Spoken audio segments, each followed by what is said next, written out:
Good morning and welcome to Saturday. It is March 11th, I think, 10th or 11th. And we're going to go over a few things. I'm going to talk about something today, and I don't quite know what it is. You should know from the title. But I'm not 100% sold on an exact thing as of yet. But this is the outfit that we have set for today, at least for the gym. When I'm at home, it's kind of a different story. But I'd love to sit down and give a bit of an update with how things are going right now, because things have changed a little bit, not a whole lot, and we're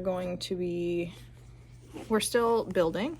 We're still in the maintenance growing phase, so we've increased calories this week, and so we're going to see a bit more softness coming in.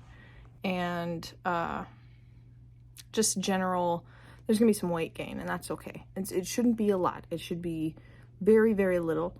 The goal is to level out, to stop losing, because when I'm on point with my numbers and my foods, there's still some loss, and that's okay, fat loss, because we're just trying to get the body inefficient with, we're trying to get as inefficient as possible with our energy, with our metabolism, with the calories, because that way we'll be more responsive when we really re-enter a fat loss phase. You want to prime the body for the fat loss phase, give it a break, give it all of the things that it needs to feel very loose. You want to be back to a point where your energy is just going to be, your body's going to be just throwing away energy, lots of movement, lots of fidgeting. You have energy. That's the goal, is that you have as much energy as possible. You feel very energized. I think I'll talk about that more later, but it's been a deload week as well. It had been a few months since I'd had a deload, and that's basically where we just take a bit of a break. We still exercise. I still do my movements. I still work the muscles. I have a little bit of soreness in my back today, not much, but it's so that the body has a chance to rest and recover, so that we can go back in to another training cycle with full velocity, going head forward, not feeling completely beaten down, and just so we have the energy to do stuff. It's all about energy, man. It's so funny how it comes full circle. Being like an energy healer going into fitness, not realizing that energy was such a big thing there too. But that's what we're doing. We're increasing calories. It's been a deload, so going into the next phase of the training cycle, the first week should be very strong. And that's what we'll do. So I'll be going to the gym in an hour or two. I've had my first meal for the day. And then I'll have a pre-workout meal beforehand, so my second meal of the day. Those are usually more hefty, the pre- and post-workout meals, so that I have enough carbs to fuel everything, enough protein to fuel the muscles, carbs for energy, fats for hormones. So that's where we're at right now. I wasn't sure quite which direction I wanted to take things, but I think we'll do more of I've been hot on the metabolism trail lately, so I can talk more about that. All right, so we'll see you in a second.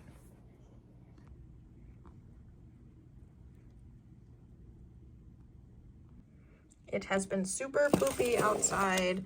You see our fence is just buried in snow. The wind has been really drifting. You can still see some grass because it just drifts around the shed, but we're back in Christmas and March.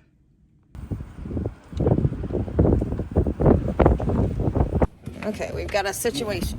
It's looking like the snow, that's where they're at, that we're probably not, there's a lot of cars stuck in the road right now, so I don't know if I'm going to be able to drive to get to the gym, at least not when I'm hoping to.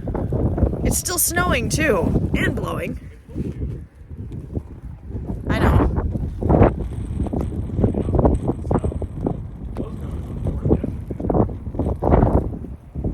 Yeah, I will have to see what's up with just run the car anyways to make sure that it's okay to go places and do things. All right, it's fierce out there. It almost blew my lashes off. Well, yeah, we're gonna look into it more and see. I want to at least make sure that the car runs so that whenever it is clear to go, the car will still be good to go. Hi, puppy. How are you?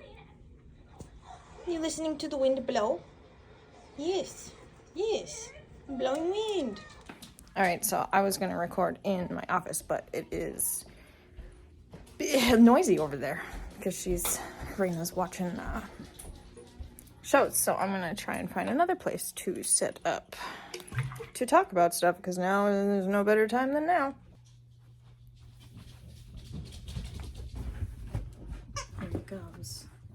Yep, here he comes. Hi, puppy. Hello. Hello. I know. I'm gonna be sitting on the floor, and so he's probably gonna be hyper interested in me while we're down here. You're just staring at yourself in the mirror. Yes. Yes. Yes. We love staring in the mirror. You're so beautiful. You're such a sweet, beautiful boy. All right, so let's talk metabolism, or rather, how to speed up your metabolism. So the first thing that's the most important to know is what your metabolism is and what it isn't generally. Your metabolism is made up of the things that you do in order to effectively use the energy your body has. So your metabolism is made up of, we call it the total daily energy expenditure. Okay, that is broken up into several other pieces. You have all different types of metabolic activities going on that utilize the food that you put into your body based on the things that you do. The food that you eat requires energy to digest. When you sleep, you use energy. When you get up to use the bathroom, you use energy. When you walk around, you use energy. When you exercise, you use energy. So there's several different general categories that this energy is put into when it comes to a metabolic capacity. So there's the thermic effect of food, there's your non-exercise activity, there's your basal metabolic rate, which is what your body just generally burns to function, to exist, your organ function, to breathe, to keep your heart pumping, all those things. And then there's your non-exercise activity and your exercise activity, thermogenesis. That's what we call it, is thermogenesis, is where your body finds a way to turn the calories that you put into your body into energy that it uses to move and function fully. So generally when we talk about these per individuals, it's percentage based because everybody is so different. And your basal metabolic rate, which is effectively going to take up the majority of your energy use and utilization, is something that is determined by how your hormones function, as well as how much muscle you have on. The more muscle that you have, the more energy your body passively burns, because it takes more energy to retain that muscle that you have. So that is why people who have more muscle can generally eat passively more food, because they have a higher calorie burn just through breathing, through existing. So that is often also why when you start going into a very deep, heavy calorie deficit, the body adapts more quickly because you end up burning your muscle over fat because it is much more expensive to retain. So making sure that you have, if you're going for fat loss especially, and not just weight loss, because that's the difference between the two. He's gonna keep trying to get my attention here, is that your fat loss is going to be a balance between finding ways to encourage muscle retention, that's like eating enough protein, exercising regularly, and not going through super intense bouts of cardio that are going to require lots of energy right away, because your body, the more of that intense stuff that you do right away, he's just going to be more interested the more that I try and take it away from him, is the more that, hold on a second. One of the more fascinating things about this is that the exercise that you perform intentionally is actually a very, very small percentage of this overall calorie burn that makes up your metabolism. What's going to make a bigger difference is your small activities that you do through the day. The more that you move your body, your arms, when you fidget, when you get up and walk around. That's why steps are encouraged so much, because steps are a very awesome activity that can keep your body moving, but it isn't super demanding calorically immediately. So it actually encourages more fat loss as opposed to muscle loss. So before I get into the meat and potatoes of how to increase your metabolism, I really first want to touch on how generally convoluted that looking at speeding up your metabolism can generally be. And that is because of the way that we view efficiency and inefficiency in the metabolism. Because essentially, in order to optimize your metabolism, you are going to want your body to be hyper inefficient with its energy. And what that means is that it's going to be essentially throwing that energy away. You want it to be freely using the energy and not hanging on to it for its essential functions. When we dive into a very heavy cardio, high intensity training right away, you'll feel great for the first week, but then after that you start feeling tired. Sleep suffers. You start getting more hungry very quickly. And that is because your body is becoming more efficient with the energy that you are giving it.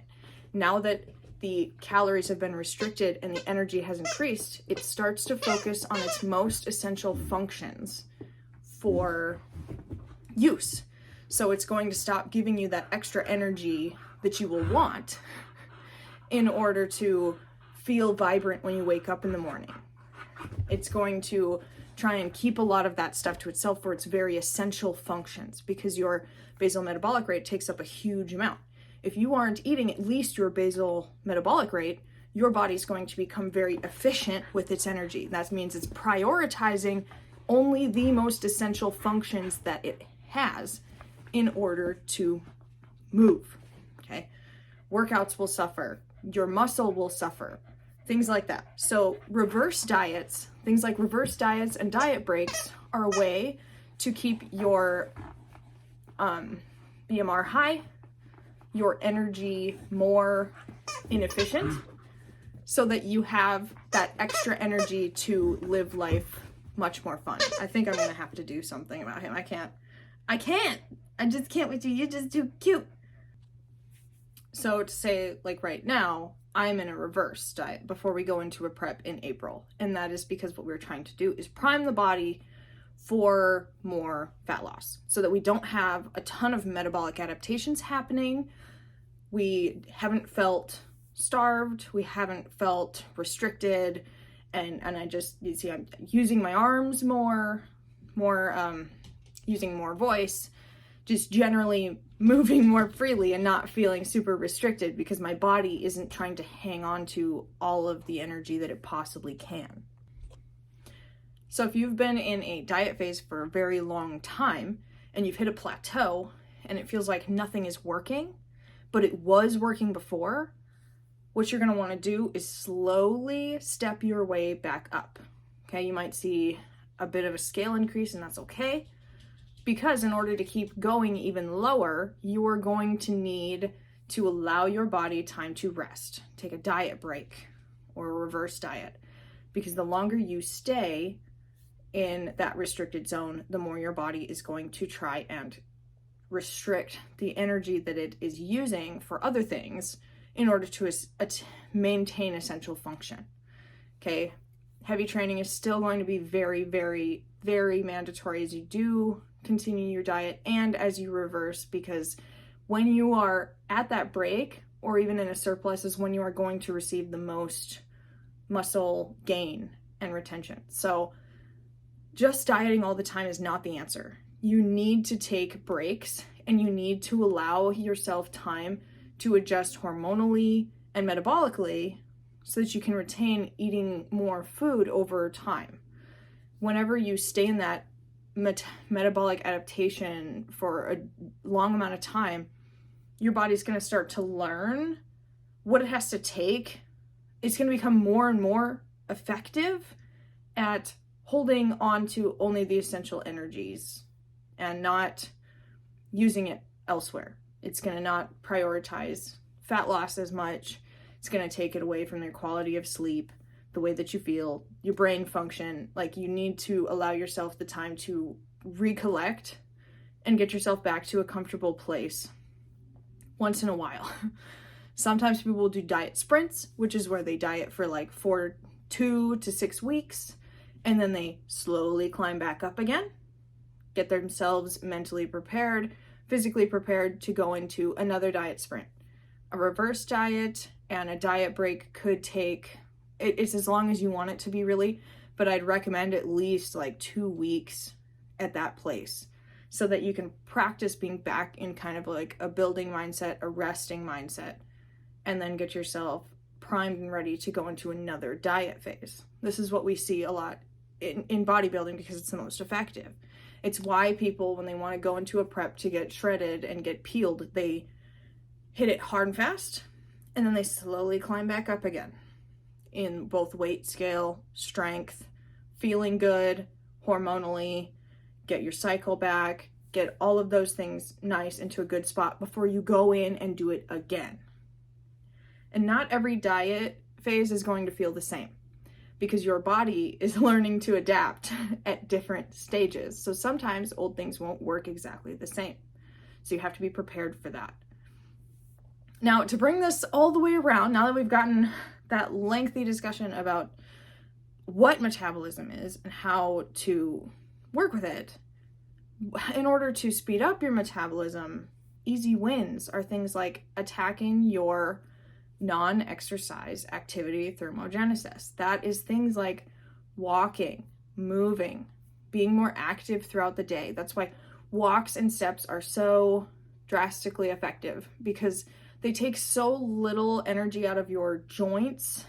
They're so low impact. It's something everyone can generally do, and it just makes you feel good.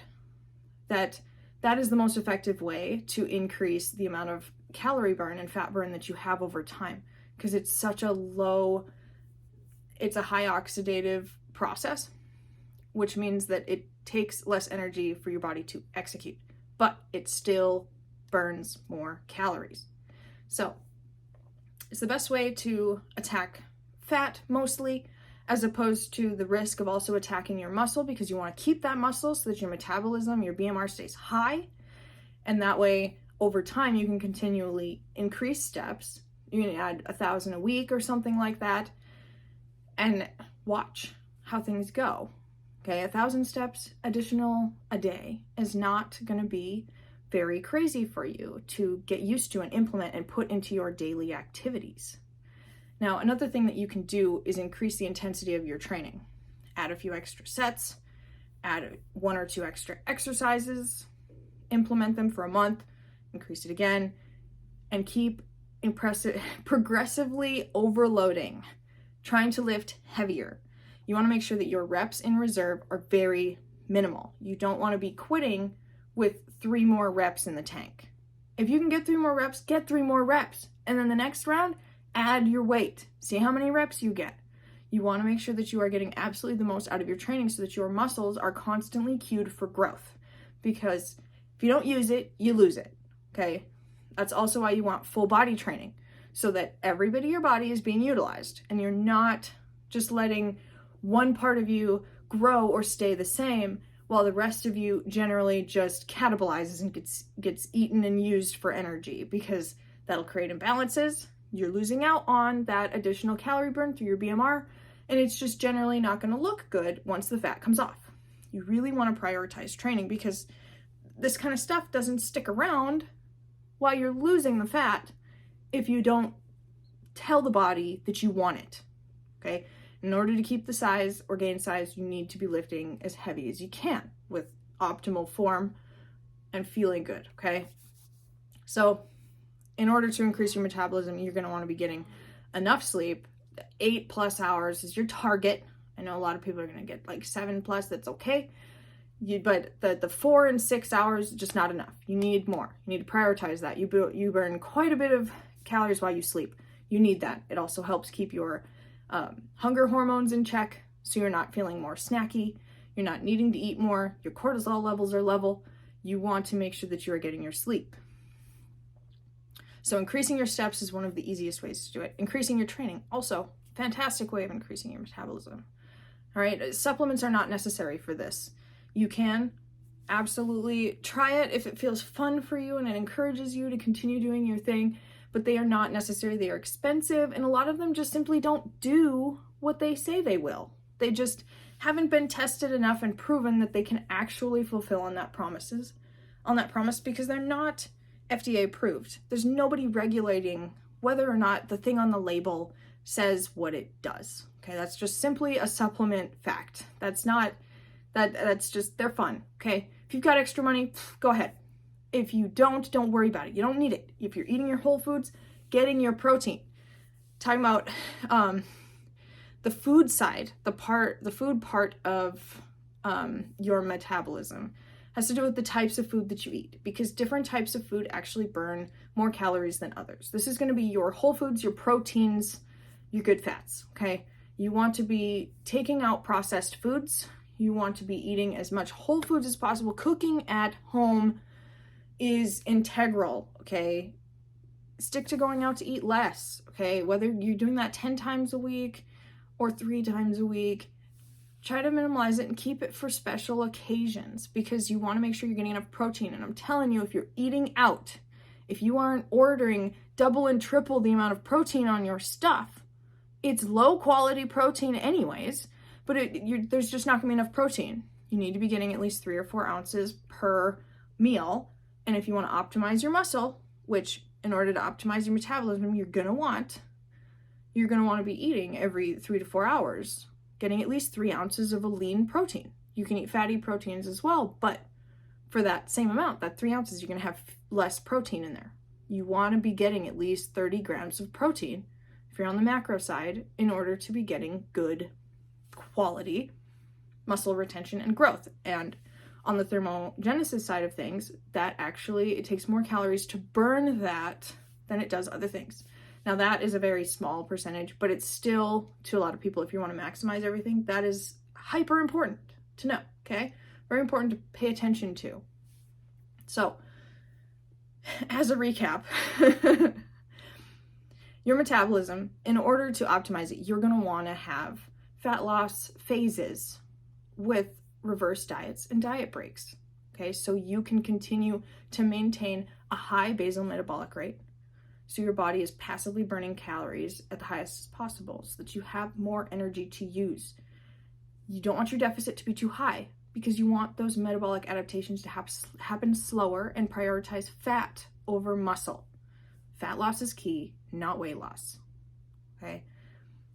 To increase your passive calorie burn through the day, you also want to be walking more. You want to be moving more.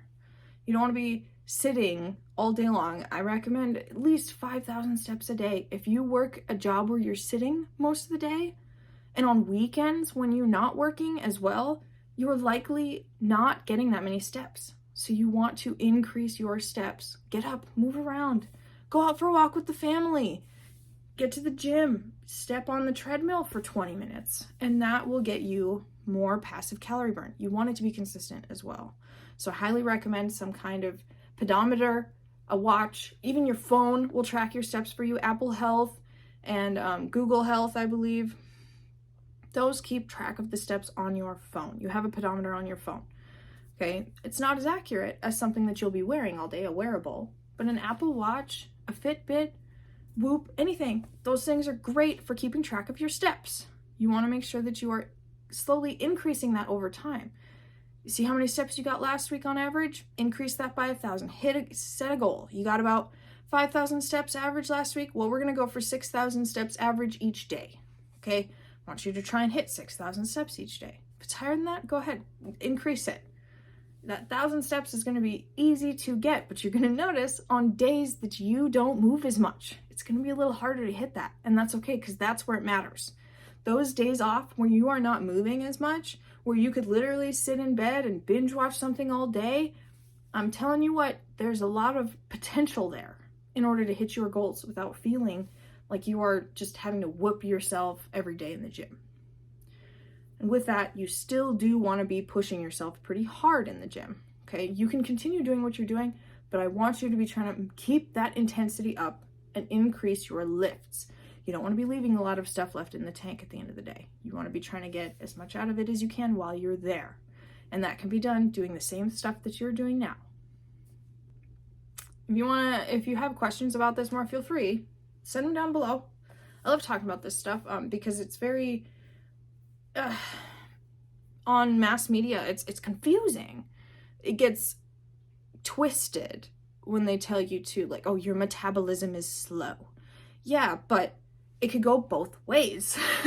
What does it mean when your metabolism is slow? It either means you're working a lot and your metabolism has gotten super efficient, and therefore it's not letting you use that energy for the things you want to use it for. It's keeping it for your essential functions, which basically means you're not eating enough. And then there's the faster metabolism where people think, oh, they don't have to do anything and they just can eat whatever they want. Generally speaking, there's usually more things behind that. Yes, some people do have a faster metabolism, but that generally means that their basal metabolic rate is higher than yours. And they, even though you think they're eating whatever they want, they probably aren't eating as much as you think they are. They probably space it out. Like, look at food competitors, man. You think you only see what they're eating on the screen, but on their days off, they're typically sticking with salads and they're exercising, they're keeping their movement up, they're getting their protein, but they are saving those other calories for those outrageous meal challenges. So there's more behind the scenes, okay? You gotta know your stuff. Keep track of your variables, get your sleep, get your steps, keep your training heavy, get at least 3 days a week, okay? At least 3 days a week, hitting every muscle. It doesn't have to be crazy. But this has been long-winded. I'm really glad to have gotten it off my chest, but there's so much to say about it because it can be so confusing, and it doesn't have to be. So I hope I did well iterating that. Like I said, if you've got questions, please put them down below. I can put this together in a much different way, better way as we go along, but I just wanted to talk about the metabolism because it's something that I talk about with my clients pretty regularly, and unfortunately, I feel like I never have time to really break it down for them in a way that's effective, that allows the whole circle to come together for them to understand what's the best move for them. I can tell them the best move for them, but a lot of the time people want to understand how it works. And online, they generally just confuse the crap out of you because they want you to stay confused. A lot of people don't make money off of you knowing what the heck is going on. So that's what I hope to change, because that frustrated me for years, trying to figure out all this stuff. And so now that I do understand it, I want to share it with you guys. So thank you for attending my TED Talk. Let's see what else the day has in store for us, because with this snowstorm right now, I don't think we're going anywhere.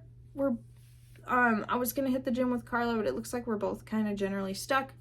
They've closed down the main roads, which is usually a pretty big deal around here. They don't usually close down the roads for nothing. Maybe the interstate, but they've closed down the interstate and the main road, which is usually the cleanest road in town. So just no travel advised.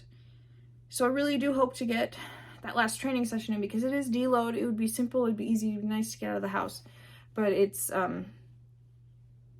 is what it is. We'll see how it goes. What else I can possibly pack? It looks like it's already gonna be long enough. I'm notorious for the long, crazy videos. But my feet are falling asleep. So I gotta, oh my God. We are numb. We are so numb. And I can let the dog back in too. The poor guy, I kicked him out. My toes.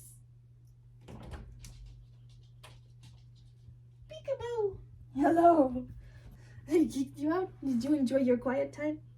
I think we're mobile again. You didn't bring your toy? No toy? Yeah. Wow. Hello. Oh. Getting feeling back in my feet. Sitting on my feet was a mistake. Oh.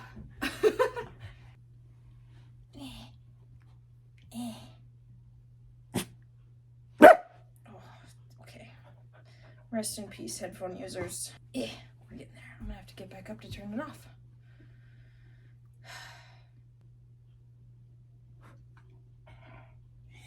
Bless you. Little red snapper.